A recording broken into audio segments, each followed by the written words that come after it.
I just sort of give up chasing now.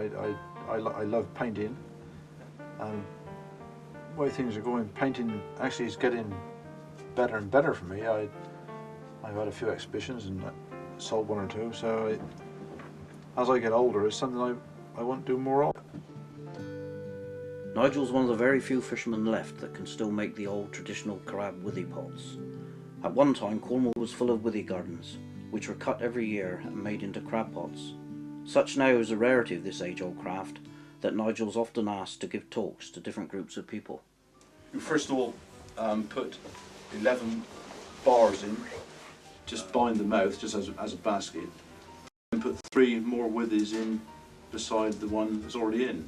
So you've got this almighty mess up in the air now. I got a little tool where you then pull them down, and so then you get the shape of the pot. The hardest thing of all, and I suppose the most artistic thing, but it is the hardest thing on your hands, is putting the binding in. This sort of buffer thing here is called the chim, which obviously is Cornish for buffer or something, rubbing, and then you just go away to the middle. But these withers here are the same ones that are going in there. So the thing is held together all the way. You know, Yes. you couldn't pull it to pieces.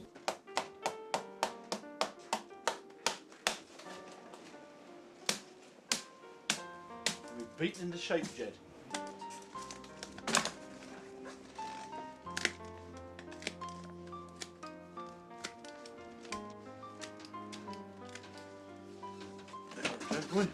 That's it, job done. Even now when because I put some of these pots out every year for the boat trip people, and when you've actually made that, which in all fairness was grown in a hedge not very long ago, and you put it out with a bait in and you think about it all night, what's there in the morning. And if you go, when you've actually caught a 3-pound lobster in it, and you've done the whole cycle from making it to catching the lobster, it's just still a lovely thing to do.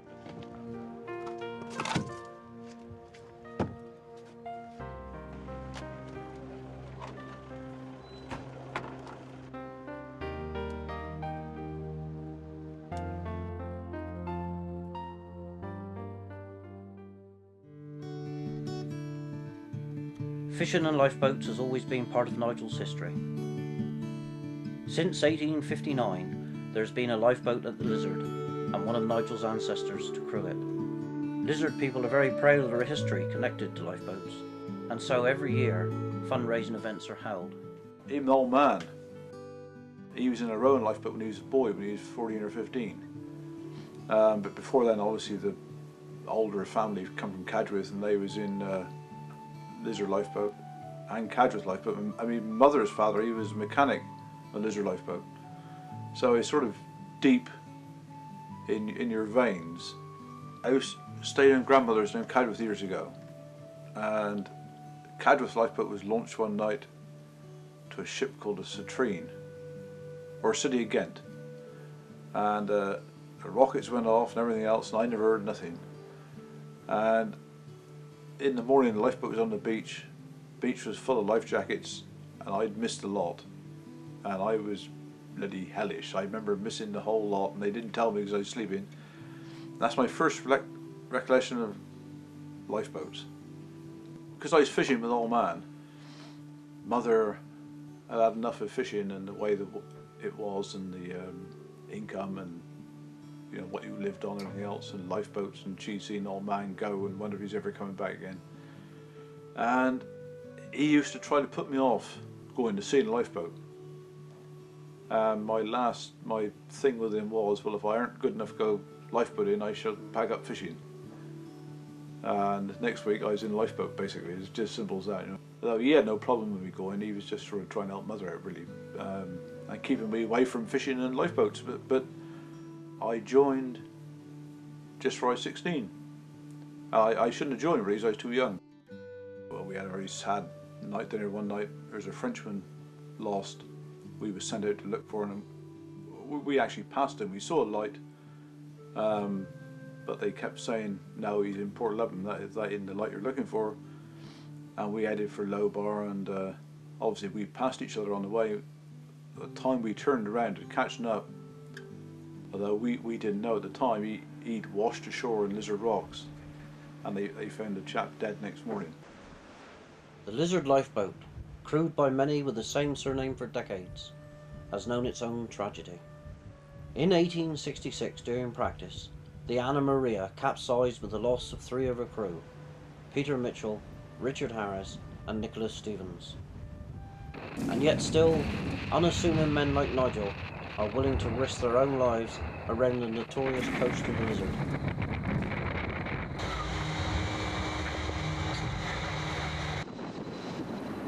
19th of December 1981, a date that will always remain in the memories of the Lizard Lifeboat crew, who, with Nigel as second coxswain, were called to assist the Penlee Lifeboat in the attempted rescue of the 1,400-ton coaster Union Star. That night, in hurricane-force winds, all hands on both the coaster and the Penlee Solomon Browne were lost. Well, of course, everybody heard.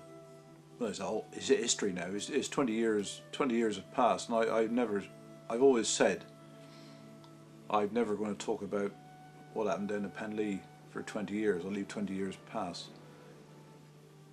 We was in the top house pub, 8 or 9 o'clock, and really, in hindsight, it was all over then.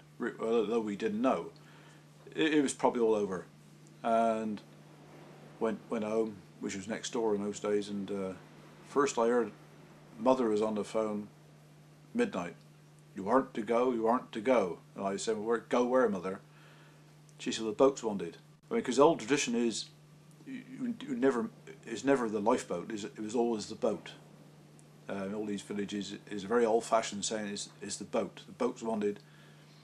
So I said, well, I remember it. So I put the phone down, and with that, the phone rang again. It was a coxswain saying, Penlee boat's overdue, and they're putting us on standby, and we're down the boathouse. Well, he was blowing, and the wires were sparking, and there are funny bits to this story, although it's strange to sort of say funny bits, but I had an old Beetle car, and there was a tree down the road down to Church Cove in the lifeboat station. I hit the tree, knocked the tree in the edge, and I've never seen the dent in the car or the scratch yet, and it was one almighty bang. So we got down the lifeboat station, and it's good that there were 2 or 3 or 4 other fishermen there as well, because on a night like that, you want fishermen or good seafarers around you, and it was hell of a sea. Wind was southeast, straight in. The sea was up in the boathouse, up round the boat, and we had a bit of a conflab up in the committee room. The inspector of lifeboats actually phoned from Dartmoor on his way to Penlee, because he knew there was some sort of, he probably knew more than we knew, but he said it's up to you whether you go or no. And the coxswain said, well, we're going to go. If nobody want to go, that's fair enough. I wouldn't think no less of anybody who don't want to go. And he was that sort of night. So we all got aboard and launched away.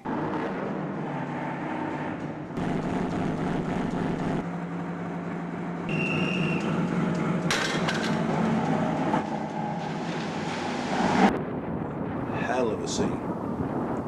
We slowed down outside the boathouse about 200 or 300 yards, put the mast up, battened her down, and she was a big boat, big 52-foot boat, identical to Penlee boat, only a bit bigger. They had a Watson 47-foot Barnet, and that trip to Newlyn usually takes us about 2 hours, and that night he took us 5 hours to get down there, and he was poor as I've ever been in. And we went off Cadgwith, then straight to sea then for an hour I think, to round Lizard. And all my life I've been training to put the drogue out. That's the sea anchor to stop her broaching.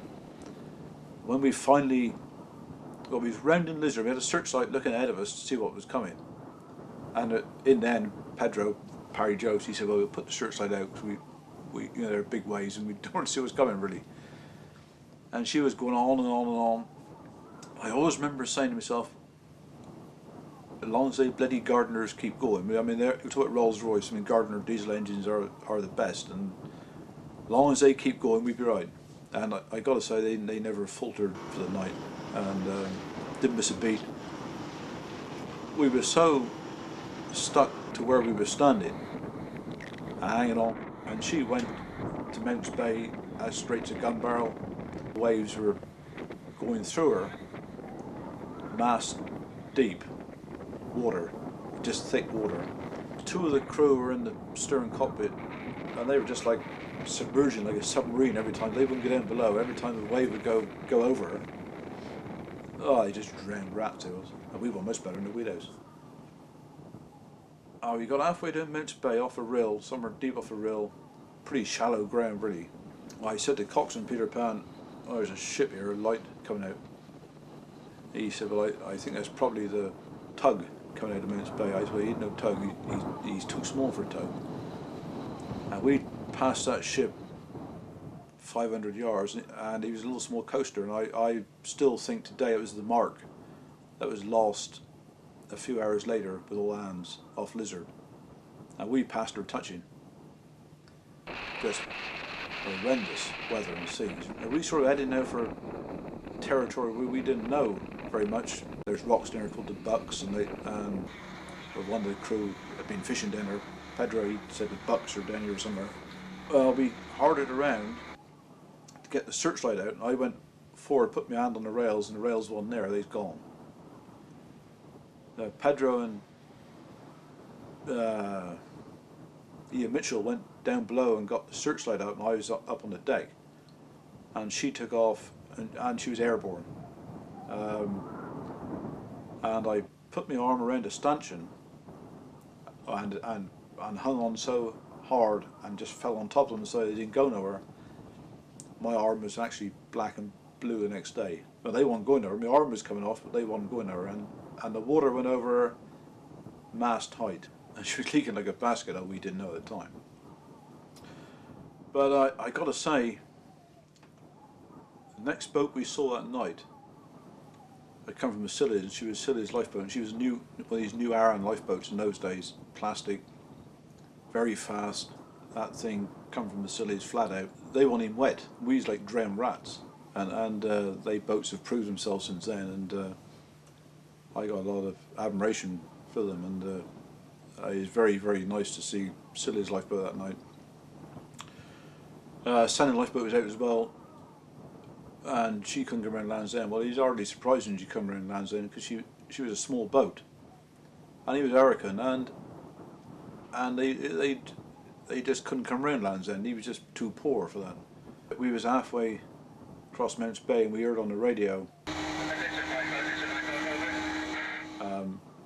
pieces of wreckage of believed RLI lifeboat on Lamorna Beach. Just after 6 p.m, the Union Star had reported engine failure, but wasn't in any immediate danger.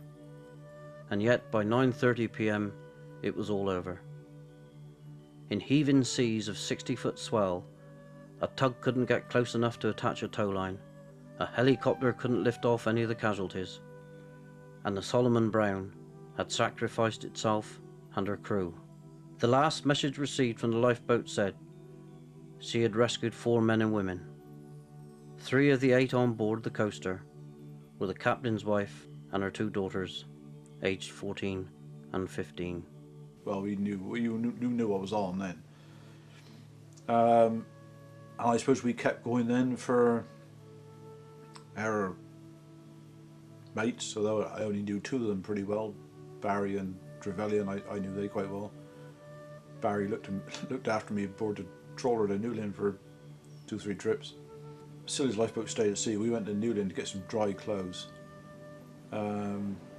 Lizard Man was living in Newlyn, Annie Laurie, and he got dry clothes for us, and we had tatey soup in Newlyn Mission. And of course the worst thing was, we was in there having this soup and that in the mission, and there was obviously our lifeboat was in the harbour moored up. Now to anybody else who wasn't didn't know, it could have been Penlee Lifeboat, they wouldn't know no different. The families came in the mission that night with the women and the kids, and they were expecting to see obviously Penlee crew there, and it was us, their little kids and all the families out there. It was just awful, really. And we spent an hour in there and we went to sea again. And in my sort of wisdom, I thought we was going to find people in the morning in life jackets on and floating around. So we started searching in the morning, and the first thing we found was the bow of Penlee Lifeboat with a name on.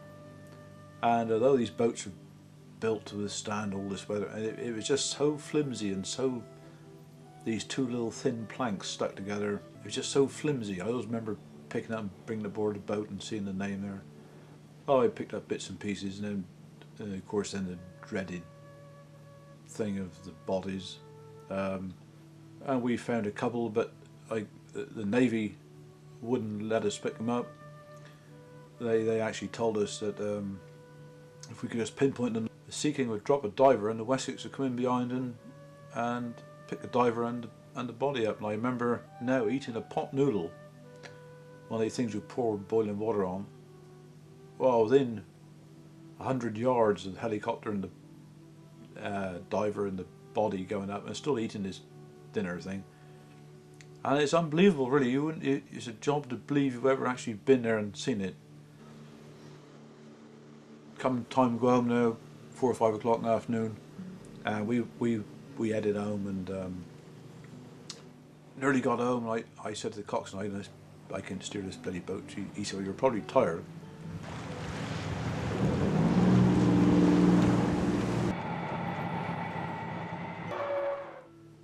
But we got her up on the slip, and the water was just coming out of her. She was just full of water.